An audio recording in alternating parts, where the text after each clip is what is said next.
Everyday superpower where we talk body language, relationships, game, everything in between.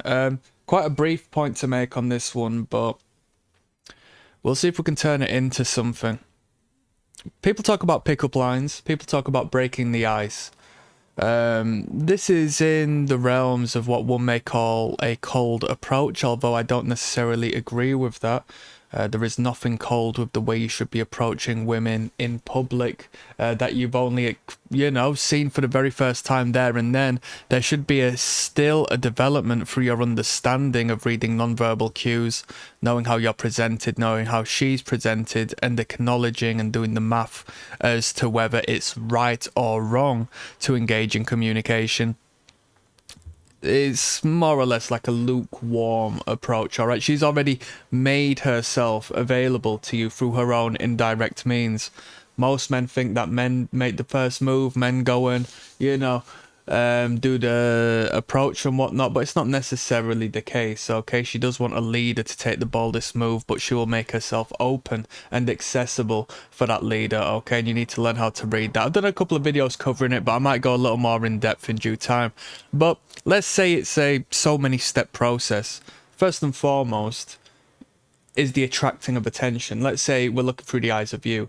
You enter a space, you attract attention through whichever means, okay? In the most overt sense, in the pickup artistry sense, I don't know if they still do this at this point, but as far as the novelty of the reference, peacocking would be a means of attracting attention, alright? Being a little bit different, being a little quirky, wearing something that allows you to stand out. Boom, you've attracted attention to some extent. Maybe you're tall, maybe you're handsome, maybe you look after yourself. Attracting attention might err in the realms of the black pill,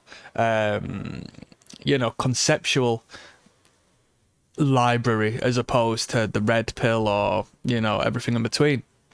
So you attract attention. Now we move on to step number 2, and that's understanding and recognizing the cue she gives you to be able to engage in conversation, communication, whatever.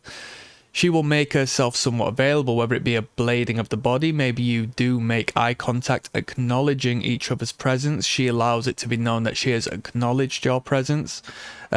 She has maybe chosen a seat close to you to sit, as to where she might have been able to choose a seat further away. That's attraction and repulsion, and that's allowing herself to be available in a non-threatening state. Okay, good, we're winning. Now we move on to the third, right? And this is what I want to talk about. I want to talk about opening lines.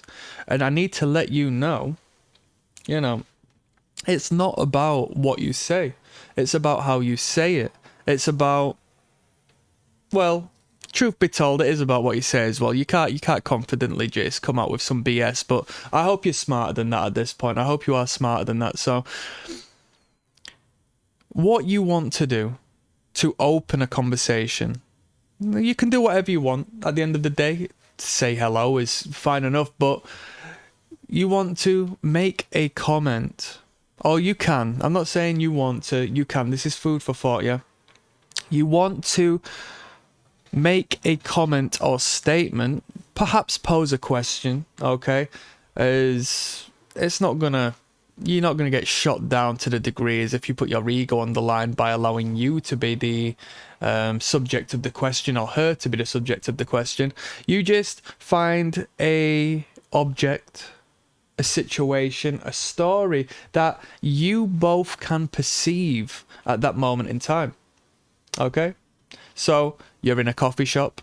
She's close to you working on the laptop. You both observe someone trip up on some stairs.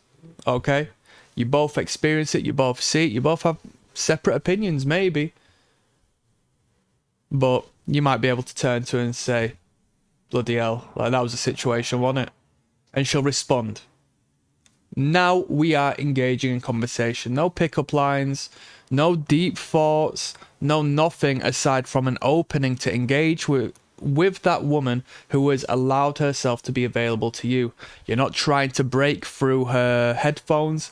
You're not trying to break through this defensive mechanism she's set up prior to not talk to you. She's not turned away from you. She's not all the way down, the room. And some will say, oh, it's not about how you start, it's about how you go on and progress through the conversation. Yeah, most definitely.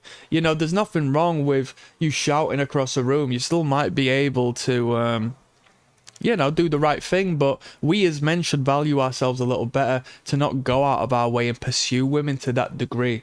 If it is given to us on our doorstep, then it works in our favor a little more so to engage at that point as opposed to later. Let me have a look at my notes. So I've said breaking the ice. You want to utilize shared focus, because in that sharing of focus, two become one. Okay? And what else happens as two becomes one? You engage in intercourse. There is a parallel psychologically to physical. Okay? If I enter your world and see what you're seeing, you will feel seen, understood, and acknowledged. And we can engage about what you see in your world, right? Yet it will be me framing the situation as it's me who's inquiring with you and setting the stage of your life and your perceived reality to you. Okay? Oh, wow, I'm seen, I'm acknowledged, not to the point where someone says, oh, I like what you're wearing, but more so just entering obliquely and directly in this incredibly non-threatening manner, because there's nothing threatening or overt about the mutual experience of what has just happened. We have already just shared an experience together, and I just want to highlight that, right? Is that not attractive? Does that not bring people together? So I've said make a statement on what you both can see. It's not invasive and it's not too personal. Okay? So me, talking about me, if I attract a beautiful lady at some point in my life, I would maybe make a comment of high focus upon her jewelry, or particular color scheme she's wearing, or so on and so forth. Something that other people might not have picked up on, but I can allow myself to create some degree of poetic emotive language to engage, right? Straight away, she knows that I'm paying attention to her. When I'm engaging with her about something else, I'm shifting the attention over to somebody else. She doesn't feel insecure, she don't feel watched, she don't feel observed, right? We are engaging with the subconscious as opposed to trying to knock upon the door of the conscious for her to let us in, okay? Because if I just go up straight complimenting her, if you go up straight complimenting her, don't get me wrong, it could be said in such an unthreatening manner by such an unthreatening person that it's welcomed and received in the best case scenario, but there is room for her to deny that. But she can't deny the fact that we're walking down the street and she's stood in my way as I've tried to walk by, and she's accidentally bumped into me, and I can make a joke. Oh, you're not paying attention, blah, blah, blah, blah. You didn't decide to get a bag. Girls carrying lots of stuff from the supermarket. She didn't get a carry bag. I do that all the time. I think, oh, don't worry, my hands will be enough. So I end up walking down the street with a ton of stuff, with no bags, like an idiot. This woman is portraying herself in the same way as me. I found mutual ground. I've used that third-party product as a tool of utilization to engage in conversation without talking about her. And then I can slowly, say, yeah, I do that all the time and blah, blah, blah. Do you know what I mean? Oh, he's just like me. He's not embarrassing me for this, even though it might have come off slightly as a neg. But he's a bit self-depreciating in the fact that he can laugh at himself as well. Okay?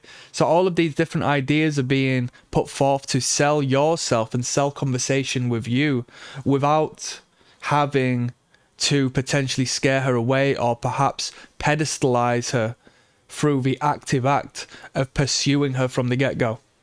You see where I'm coming from? That's a little bit of food for thought. I'm clicking sign out on that one. So click subscribe as always. Peace.